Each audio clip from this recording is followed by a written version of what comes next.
Hi everyone, I'm Toys, back with another video. So I'm apparently doing a high mukbang, but I think I ate all my food already. And yeah, so I'm just gonna eat chocolate. Hi, my eyelash is hanging. Yeah, all of that, all of that. So everyone wants to know the story of why I've been banned from the US for.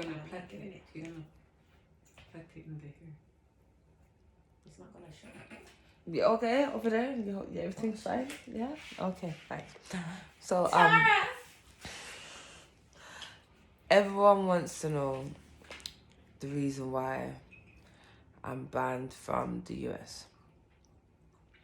I personally don't think it's a big deal. It's just it is what it is, to be honest with you.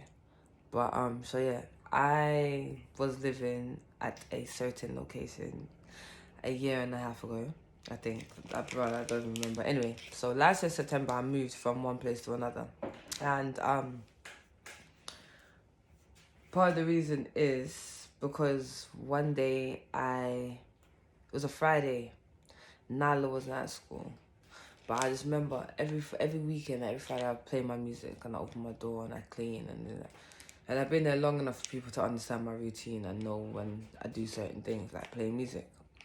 So played music, regular, normal thing on a Friday, and the neighbor from downstairs, he was fine, never had no problem with him, was high and by. He's like this ex-alcoholic / abusive husband / army guy kind of thing, but he's a pensioner now, so I'm in his 60s. But he's at least 5'9", big build, Irishman. And I was home with Nala, and I just heard like a big bang on my door. I don't know who the fuck's knocking my door like that, bro. I was like, you dumb, jump like that window real quick.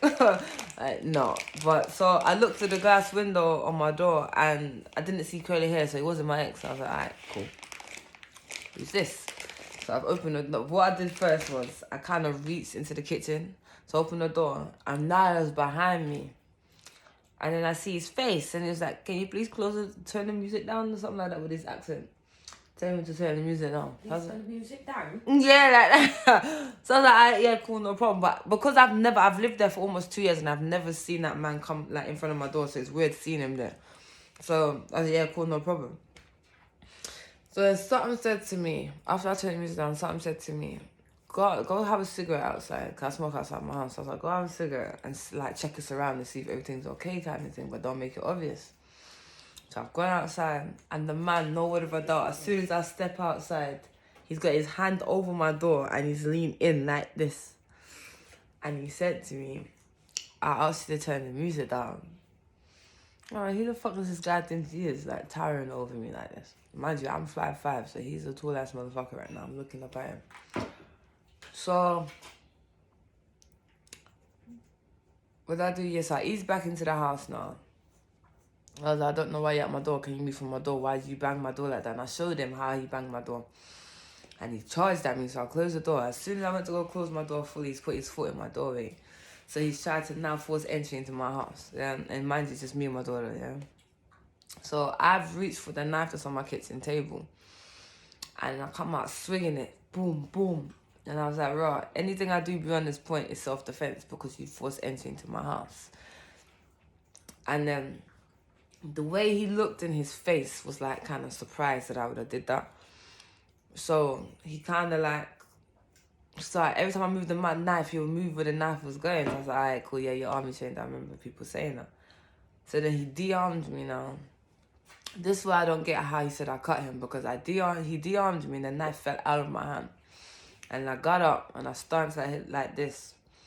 And I said, anything I do at this point is self-defense, yeah.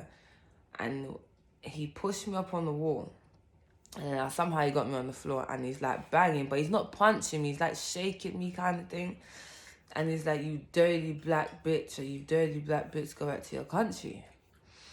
And I said to him, sarcastic, I don't know, I'm a bit mad in my head. I like to play around. But I said to him, well, we didn't ask to bring you up, but we didn't ask for you to bring us here, so we'll gladly go back where we came from.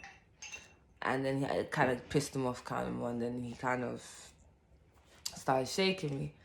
So then I turned him over and he got my arm and he bent my arm back. So and no one was around at this point. It was just me and him like fighting in my alley, like the balcony part. So something says you have to get someone's attention. I don't know who's home, but somebody better hear me. So I screamed out rape. And as soon as I screamed out rape, my neighbor came outside and I was like, he's hurting my arm, he's hurting my arm, he's hurting my arm. Because this man's on top of me. My chest towards the ground and my back's towards him, his chest. And he's on top of me, like, doing the most. Like, she said, I thought he was punching me, but she said in her statement that it was his elbow in my back. Like, he was, like, elbowing my back when I was bent over. So, I got up now, and he looked like he wanted to jump for me again. So, I picked up the flower pot and I threw it at him and I hit him in his dick. Okay. So, then he's bent over now, and I said, I have the right to push you off this balcony. And he goes, I'm a pensioner. I said, oh, now you're a pensioner. Now you've charged at me. Now you're a pensioner. All right, cool. So then he's come at me again. And as he's come at me, he's seen my neighbor try to go for Nala. Because Nala's screaming at this time. And then he's tried to go for my neighbor. So obviously something's wrong with you as to why you're acting like this. So the neighbor downstairs finally walks in. She's like, oh my God, what's happening? What's happening? So I come downstairs trying to explain the situation. And as I'm coming downstairs, I have to pass his door. So he's used his stick and he's trying to poke it at my face. So then I've gone back now. I was like, what is wrong with this guy? I don't understand what's wrong with him. So I've passed through and I've got the butcher's knife in my hand and I've got a regular kitchen knife in my hand. And they're both in my dressing gown. He don't know I've come down with it. As far as he knows, he's de-armed me. He don't know I've come down with another set of knives. And then the girl downstairs, which is really close with him because they've been living there the longest, is like, what's going on? What's happening? Why is there weapons out? She said, go and put your knife back up. So I put it up in the kitchen now. Next thing I know, the guy's gone inside for about 30 minutes, ain't seen him. The lady's called the police because she said she was going to call the police after she's seen what she's seen. And when the police come, yeah, I'm trying to figure out what the fuck's going to happen. Because they already got me in handcuffs. And they got him in handcuffs. And they said they're going to question both of us. My nigga comes out with a big-ass slice on his back arm. Like 2 slices. And I was like, I didn't have a chance to use that knife. So where the fuck did that come from? So I got handcuffed. And as I'm sitting in the cell, they've questioned me. They've got my fingerprint. They've took my mugshot, all of that. After they've done all of that now, I'm sitting down and I'm waiting to hear what the fuck. Because every time you get locked up, they always come up with information you've never heard in your life. So he's saying that I've cut him and I attacked him first. And I'm always playing my music loud and da-da-da-da-da. So I said, like, cool, whatever. If you got... Like, I have a witness statement. He doesn't. So how is that? And the lady saw both of us together. So she saw him on top of me. He beat me up, like, literally. So then... I stayed until Saturday. So Friday, Saturday, I stayed until the next day. And I went into Camberwell Court. And I'm sitting there and my mind's racing. I said, listen, everything I've worked for cannot go down the drain. I'm not losing my bin. My whole life will end once this starts. So my solicitor tells me that I basically got 1 foot in the door and 1 foot out. This can go either way really quickly, depending on what mood the judge's in. So obviously they bring me to the court now. I'm sitting in front of him. He said basically because they're so used to dealing with big cases and only big cases, they don't know how they would rule on my situation. So they sent me to the county court or the Crown Court a couple of weeks after, and then the Crown Court, they deal with big and small situations, so they would know how to sentence me if I need sentencing. So I'm hearing GBH, attempted murder, ABH. I'm thinking, wow, like GBH by technicality, and I'm thinking, what the fuck? Like, I didn't do nothing to this guy.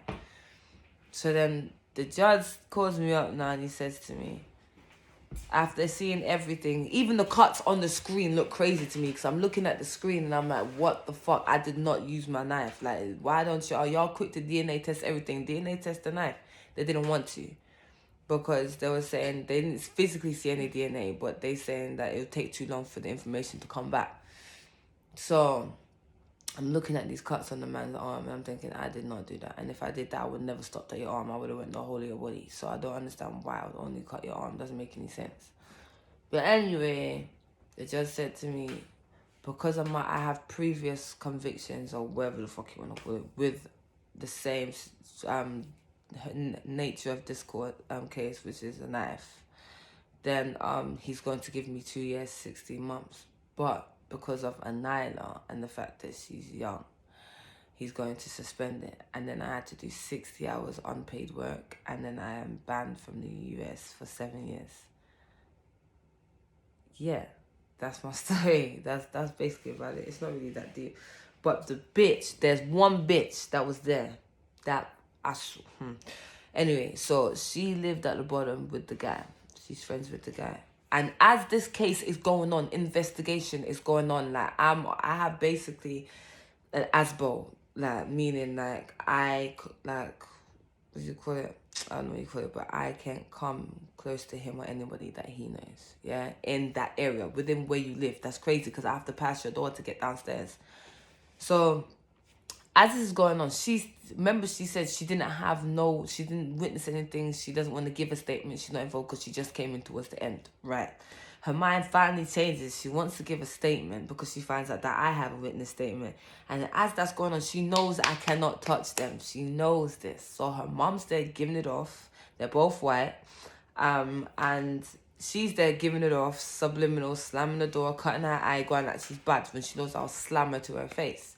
But anyway, so I'm sitting there, I'm holding my mouth because I am not trying to catch a court case for no missing tooth bitch. So I'm not trying to do too much, but there's one thing she done, she pissed me off, so I was like cussing. I barricaded the door because I was like, listen, if something happens, I'm going to go home and I'm going to get blamed for it because I'm drawing blood. I don't care. So the boyfriend's there. He ain't trying to get involved. That says a lot. So I've gone outside now. Her mom comes stomping upstairs. Box of cigarettes drops on the floor now. And she's got me by my shirt.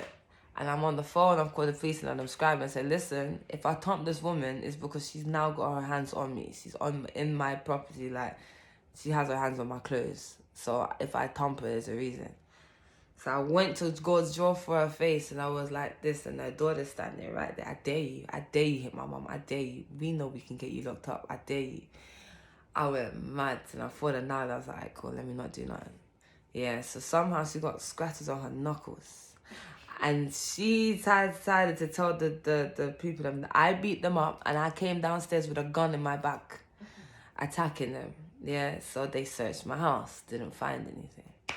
So basically, yeah, and if I didn't move, if I didn't have this place that I got now, there was no way I was busting case. It's because I was able to move as well, as to why I got away with it. And then he wants to claim, oh, I've been, what's it? I'm stressed and I'm terrified. My health has gone up. Kiss my ass. Suck my asshole. No one cares. Because when you charged at me, your bald ass didn't think about that then, did you? You're just mad because you got cut and I didn't have to do it. You did it your damn self and still I bust case because I'm that bitch.